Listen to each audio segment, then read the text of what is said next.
निखिल ओडिशा 662 जुक्त 2 जुक्त 3 संगठन 2004 मसीहा जुलाई 1 तारिख आरंभ होइछि। माँ बरमुंडा काली पाखरे आम प्रतिज्ञा नहीं ये आंदोलन आरंभ करूँ, संगठन तैयारी करूँ एवं से सरकार सब कॉलेज को अनुदान न देवाई स्थिर करते से दिन ठार आज पर्यंत अनवरत आंदोलन फल सरकार बर्तमान 5730 देवा आरंभ कले एवं आज दिन में पूर्ण अनुदान दौरान पूर्ण अनुदान से दौरान ता एक खंडिया पूर्ण अनुदान से पेंशन ना चाकरी शर्तावली नहीं ट्रांसफर ना इवन भी आपण देखिए दुखर विषय सर्विस कंडीशन भितर मैडम मानकर मैटरनाल लीव ना ये सब को आख्या रखी आम क्रमागत भाव में आंदोलन कर मंत्री विभाग सचिव मुख्य सचिव मुख्यमंत्री समस्त को अनुनय विनय कर बुझे आसु दाबी पूरण हो। विगत सरकार से बेला हब हब कही ठकी चलीगले से समय जो 10 लाख गोटे करते एवं जो सर्विस कंडीशन करते गोटे प्रमोशन करते ये सरकार गोटे वर्ष चलीगले तार कमाटे परिवर्तन कले नहीं अर्थात गोटे वर्ष चलीगला जो आशा भरसा सरकार को लोक मैंने आनी नुआ सरकार नुआ प्रतिश्रुति सामान काम को सामान दरमा देव जो कहते आज पर्यटन कमाटे परिवर्तन है तेणु आज 22तम सौ नक्षत्र दिवस रे आम आपको प्रतिज्ञा दिवस बोली भाविचु संकल्प दिवस भाविचु प्रति मास आमर सार मैंने मैडम मैंने रिक्त हस्त रिटायरमेंट कर रिटायर्ड होगला टंकाटी से ना बचापी तेणु पेंशन चाकरी शर्तावली आज आम संकल्प यात्रा आरंभ है ये पूरण हवा पर्यंत आंदोलन जारी रहा आगामी जुलाई 18 तारिख दिन 30 जिलार जिलापाल माध्यम आम गोटे विक्षोभ प्रदर्शन करूँ दाबीपत्र देवु मुख्यमंत्री और प्रधानमंत्री को उद्देश्य देवु एवं अगस्ट 9 क्रांति दिवस आम कला बैच पिधि पाठ पढ़ेबू अगस्ट 16 पर्यंत अगस्ट 16 आउ एक महासमावेश हम दाबी दिवस जदि से सरकार निद न भांगे बा दाबी पूरण पर संवेदनशील न होती तेबे अगस्ट 16 तारिख ठारू आवश्यक पड़े आम कॉलेज बंद करूँ पाठपढ़ा बंद करूँ आंदोलन को गण आंदोलन परिणत करूँ। आज जो आलोचना सभा अच्छा आपण मैंने जानते पूर्वतन शिक्षा निर्देशक प्रख्यात शिक्षाविद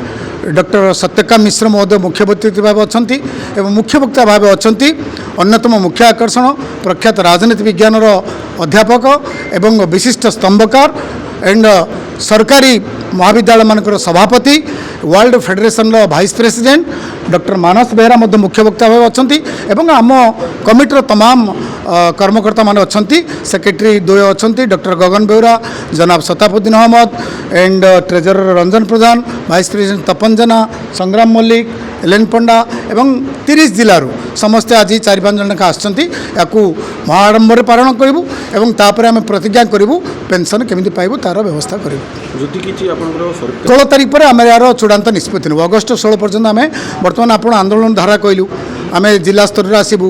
कला बेच परिधान करूँ महासमावेश करूँ दाबी दिवस जदि सरकार तापर कर्णपात न हुए तापर आम कठोर पदक्षेप नापी पछेबू ना पूर्व शिक्षा मंत्री आम हाँ दबू से तो डेमोक्रेटिक वे आम दौचु वर्षे अनुनय विनय करुचु एवं माननीय उच्च शिक्षा मंत्री सबू जानते बोली कहते माननीय मुख्यमंत्री से भी कहते आम सबू जाचु आपण विषय अवगत अच्छु आम कथा देलु निश्चय पालन करूँ तेणु ये निश्चय निश्चय गोटे वर्ष चलीगला आबे से निश्चय हम आम अपेक्षा करचु नचेत आमको लगिला बोध हुए आंदोलन ही दाबी पूरण एकमात्र रास्ता। Thank you. निजर समस्या जहाँ अच्छे से आलोचना करेंगे और से समस्या किपर समाधान हम से विषय से कौन पदक्षेप ने भविष्य में करेंगे ता छड़ा जेहेतु से शिक्षक और मौलिक वृत्ति हूँ शिक्षादान से शिक्षादान पद्धति कौन उन्नति आणवे बर्तमान परिस्थिति पिलामानकर कौन आवश्यक से कौन पदक्षेप नेले पिला माने उपकृत हे से विषय निश्चय आलोचना करेंगे शिक्षार गुणात्मक मान किपर वृद्धि पाइब पिला माने उपकृत हे यही कॉलेज गुड़िक मुख्यतः ग्रामांचल प्राय अच्छी सहरांचल अच्छी कि बहुत गुड़े अधिकांश कॉलेज ग्रामांचल अच्छे तो ग्रामांचल पिलामान जो पढ़ार सुविधा न था जो मैंने सहर को आसपारे से कॉलेज मानक पढ़ती मौलिक समस्या सब थाए आर्थिक समस्या थाए से सब गुड़िक दृष्टि दे केमती भल पाठ पढ़ा जापर से विषय निश्चय मैंने आलोचना करेंगे एवं निष्पत्ति ग्रहण करेंगे ग्रहण योग्य पदक्षेप हम सरकार पदक्षेप ने ଶୁଣନ୍ତୁ ଏଇଟା ହେଉଛି ଗୋଟେ ଡେମୋକ୍ରେସି ଗୋଟେ ଗଣତନ୍ତ୍ରରେ ସବୁବେଳେ ଗୋଟେ ପ୍ରେସର ଗ୍ରୁପ୍ ଥାଏ ଯିଏ ପ୍ରେସର ପକାଇ ପାରିଲା ତାର କାମ ହେବ ଯେ ନ ପକାଇ ପାରିଲା ତାର କାମ ନାହିଁ ତେଣୁ ଏମାନେ କେତେ ଦୂର ପ୍ରେସର ପକାଇ ପାରିବେ ସରକାରଙ୍କ ଉପରେ ତା ଉପରେ ନିର୍ଭର କରୁଛି ଧନ୍ୟବାଦ ଏବଂ ଆପଣଙ୍କ ଦାବିକୁ ଉପସ୍ଥାପନ କରିବା ସେମାନେ ସାଥି ଅଛନ୍ତି ଏବଂ ମୁଖ୍ୟ ଆପଣମାନେ ଶୁଣିଥିବେ ପ୍ରଖ୍ୟାତ ଶିକ୍ଷାବିତ ଏବଂ ଗଭର୍ଣ୍ଣମେଣ୍ଟ କଲେଜର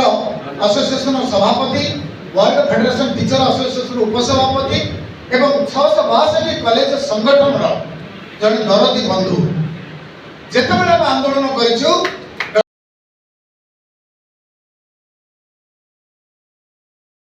ଜ୍ଞାପନ କରୁଛୁ ଧନ୍ୟବାଦ ଦେଉଛୁ ସେ ଜଣେ ସଂଗ୍ରାମୀ ସେ ଜଣେ ଲଢୁଆ ଭାଇ ସେ ପ୍ରତି ମୁହୂର୍ତ୍ତରେ ଶିକ୍ଷକମାନଙ୍କ କଥା କୁହନ୍ତି ଏବେ ପୃଥିବୀର କଥା କହୁଛନ୍ତି ବିଶ୍ୱର କଥା କହୁଛନ୍ତି ବେଳେବେଳେ ଆପଣ ଟିଭିରେ ଦେଖୁଥିବେ ସେ ମଧ୍ୟ ଉଚିତ କଥା କହୁଛନ୍ତି କାରଣ ମୁଁ କହିଥିଲି ଜଣେ ଟିଚର କେତେବେଳେ କାହା ପାଖରେ ମଥା ମସ୍ତକ କରେ ନାହିଁ ଆମେ କେବଳ କଥା ପାଠ ପଢିଛୁ ସତ teacher is a great rebellion ଆପଣ ମନେ ରଖି ସବୁବେଳେ a teacher is a great rebellion in the world ଆଉ ଯଦି ସିଏ ସଂଗ୍ରାମ କରିବା ଭୁଲିଯିବ ସତ କଥା କହିବା ଭୁଲିଯିବ ତେବେ ଦେଶ ତଳିତଳାନ୍ତ ହେଇଯିବ ସେ ଧାରାକୁ ବଜାୟ ରଖିଛନ୍ତି ଆମର ଦୁଇ ଜଣ ଡକ୍ଟର ମାନସ ବେର ତାକୁ ଆଉ ଥରେ ଜୋରଦାର କରିତା ଦେଇ ଆମେ ସ୍ୱାଗତ କରିବା ବହୁତ ଦିନ ପର୍ଯ୍ୟନ୍ତ ସେ ବାହାର ଯେତେବେଳେ ଏଲେନ ପଣ୍ଡା ଜଣେ ଦୃଢ଼ ସଂଗଠକ ଥିଲେ ଦୁର୍ବାର ଓମ୍ ଭୂର୍ଭୁ ଶୁଭା ଦେଇ ସମସ୍ତଙ୍କୁ ଜାଗ୍ରତ କରୁଥିଲେ ସେଇ ମଶାଲ ଶୋଭାଯାତ୍ରାରେ ତା ପୂର୍ବରୁ ଗଗନ ଭୌର ଆସି ଆମେ ଯେତେବେଳେ ଆନ୍ଦୋଳନ କରୁଥିବୁ ବର୍ଷା ମାଡ଼ ଖାଉଥିବୁ ଚୁପ୍ କିନା ସେଗୁଡ଼ା ଘୋଡ଼େଇଲା ଅବସ୍ଥାରେ ମୋଟର ସାଇକେଲଟେ ବସିଥିବେ ଏଲେନ ପଣ୍ଡା କହି ସେ ଲୋକଟା କିଏ ଜାସୁସ ଲୋକଟା କିଏ କ'ଣ ବସିକି ଏଡି ବଡ଼ ଲୋକଟା କ'ଣ କେସ୍ ଦେଖୁଛି କିଛି ଜଣା ପଡ଼େ ଚୁପଚାପ ବସିଥିବେ ଢୁଳେଇବେ ତାପରେ କ୍ୱାଲିଟି ଆଜି ବି ସିଏ ଆମ ନିକଟରେ ଅଛି ଏବଂ ମୁଁ ଆଶା କରିବି ପେନସନ୍ ପାଇବା ପର୍ଯ୍ୟନ୍ତ ସେ ଜମା ବୁଢ଼ା ହେବେନି ପେନସନ୍ ପାଇଗଲେ ବୁଢ଼ା ହେଲେ ମୋର କିଛି କହିବାର ନାହିଁ ତ ଡକ୍ଟର ଜ୍ୟୋତ୍ସ୍ନା ରାଣୀ ବସ୍ତିଆ ଅଶୋକ ସଂଗଠନ ଆସ୍ତେ ଆସ୍ତେ ମାଇନସ୍ ହେଲେ ସମୟ ଦେଇପାରିଲେନି ସେତେବେଳେ ଆମକୁ କଷ୍ଟ ହେଲା ଆଉ ଗୋଟେ ଏଲେନ ପଣ୍ଡାକୁ ଦିଆ ଓଡ଼ିଶାର ଶେଷ ପ୍ରାନ୍ତରେ ମୟୂରଭଞ୍ଜର ଶେଷ କଲେଜ ଭାବରେ ସେ ଅଧ୍ୟକ୍ଷ ଭାବରେ ରହିଛନ୍ତି ଆରମ୍ଭରୁ ଆଜି ପର୍ଯ୍ୟନ୍ତ ଏ ସଂଗଠନକୁ ଭଲ ପାଇ ଯେତିକି ଶାନ୍ତ ସେତିକି ଦୁର୍ବାର ମଧ୍ୟ ଦେଖିବାକୁ ଯେତିକି ଶାନ୍ତ ସେତିକି ସେ ନିଷ୍ପତ୍ତିରେ ଦୁର୍ବାର ଠିକ୍ ସେଇଭଳି ସମ୍ବଲପୁର ଜିଲ୍ଲା ପଶ୍ଚିମ ଓଡ଼ିଶା ଭାଇ ଓ ଭଉଣୀମାନେ ମଧ୍ୟ ଅନୁରୂପ ଭାବେ ସଂଗଠନକୁ ପଶ୍ଚିମ ଓଡ଼ିଶାର ସମ୍ବଲପୁର ଜିଲ୍ଲା ଯଦିଓ ସଂଗଠନକୁ ଦୁର୍ବଳ କରିନାହିଁ କିନ୍ତୁ ବିଭିନ୍ନ ଜିଲ୍ଲା ଅଛି ଯେଉଁମାନେ ସଂଗଠନକୁ ଦୁର୍ବଳ କରିବାରେ ମାହିର ଅଛନ୍ତି ଯେଉଁ ପାଇଁ ଆଜି ଆମର ଦୁର୍ଦ୍ଦଶା ଘଟିଛି ସେ କିନ୍ତୁ ସେଇଦିନ ଠାରୁ ଆଜି ପର୍ଯ୍ୟନ୍ତ ସ୍ଥିର ନିଶ୍ଚଳ ଏବଂ ଏକାକାର ହେଇକି ଅଛି ଗୋଟିଏ ତାଙ୍କର ଦାବି ଆମେ ଯାହାକୁ ଟଙ୍କାଟି ଆନ୍ଦୋଳନ ମାଧ୍ୟମରେ ଦେଇଛୁ ତାଙ୍କୁ ଆମେ ପୂର୍ଣ୍ଣାଙ୍ଗ କରିବୁ ପେନସନ୍ ଦେବୁ ଚାକିରି ସତ୍ତାବଳ ଦେବୁ ସେଇ ଧାରାରେ ସେ ଆଜି ପର୍ଯ୍ୟନ୍ତ ଆମ ସହିତ ଅଛନ୍ତି ତାଙ୍କୁ ମଧ୍ୟ ମୁଁ କୃତଜ୍ଞତା ଜ୍ଞାପନ